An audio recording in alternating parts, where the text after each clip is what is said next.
안녕하세요. 텃밭에는 모종으로 심는 작물들도 있지만 상추나 시금치 또는 당근이나 무처럼 씨앗을 직파하여 키워야 하는 작물들도 있습니다. 초봄에 넉넉히 정성 들여 파종했지만 새싹이 잘 나오지 않거나 작물의 떡잎보다 잡초싹이 먼저 나와서 어떤 게 내가 심은 작물의 새싹인지 헷갈리는 경우도 있을 수 있는데요.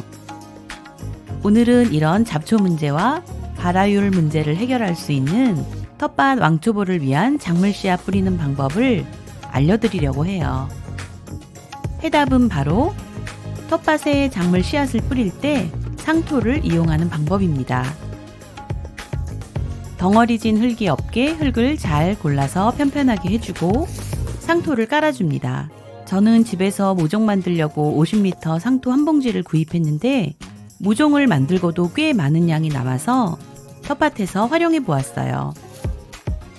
상토만 가지고 작물이 계속 잘 자랄 수는 없지만 씨앗이 발화하고 새싹이 되는데 필요한 양분은 상토에 있습니다.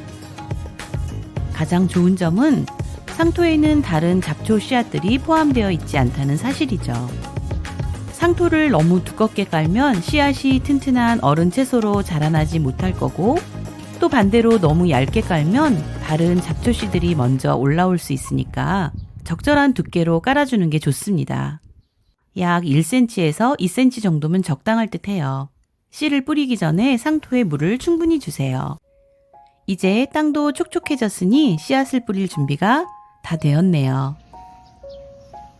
씨는 흩뿌릴 수도 있고 한 줄로 쭉 뿌릴 수도 있는데 텃밭 왕초보시라면 한 줄로 뿌리는 게 편합니다.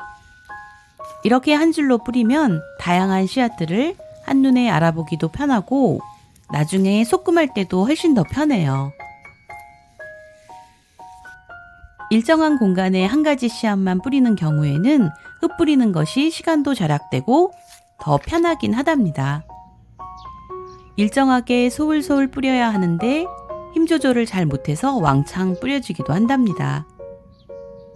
조금 더 크면 소금 수확하면서 간격을 조정해 줄 수 있으니까 너무 걱정은 안 해도 된답니다. 상토를 홈이나 나뭇가지로 긁어서 살짝 파주고 손바닥에 덜어놓은 씨앗을 일정하게 쭉 뿌려줍니다. 긁어서 파인 부분에 씨앗을 넣고 다시 흙을 살짝 덮어줘요. 만약 상추씨나 허브씨처럼 아주 작고 가벼운 씨앗을 뿌리셨다면 굳이 흙을 파서 심고 흙을 덮어주는 작업을 하지 않아도 됩니다. 씨앗을 뿌리고 상토를 조금 살살 덮어주기만 하면 됩니다. 만약 집에서 파종한다면 그냥 상토 위에 뿌려주기만 해도 이런 작은 씨앗들은 상토 사이에 잘 안착하게 됩니다. 하지만 노지 텃밭에서는 물을 줄 때나 바람이 불 때 작은 씨앗들이 흩어질 수도 있어요. 그래서 흙을 조금 더 살살 덮어주는 거죠. 떠내려가거나 날아가지 않도록 토닥토닥 해줍니다. 너무 꽉 누르지는 않아요. 이제 씨앗이 발화하는데 가장 중요한 수분을 조금 더 보충해줍니다. 센 물줄기는 씨앗을 날려버릴 수도 있으니 물은 최대한 약하게 주세요. 씨앗에서 새싹이 뾰족 날 때까지는 표면에 물이 마르지 않게 수분을 자주 보충해 주어야 합니다. 매일 밭에 나갈 수 없으니 혹시 땅이 마를까 걱정인데요. 수분을 좀 더 잘 유지하기 위해서 당근씨를 뿌리고 풀을 조금 덮어주었어요. 다음 주나 다다음 주 확인해 보아서 씨앗이 나왔다면 제거해 줄 예정입니다. 마지막으로 씨앗을 심었다면 이름표를 꼭 붙여주세요. 뭘 심었는지 항상 헷갈릴 수 있답니다. 열무나 루꼴라처럼 싹이 아주 빨리 나는 작물도 있고 당근이나 고수처럼 씨를 뿌리고 한참 기다려야 싹이 나오는 씨앗들도 있죠. 조금 기다리면 결국 다 나오게 될 것입니다.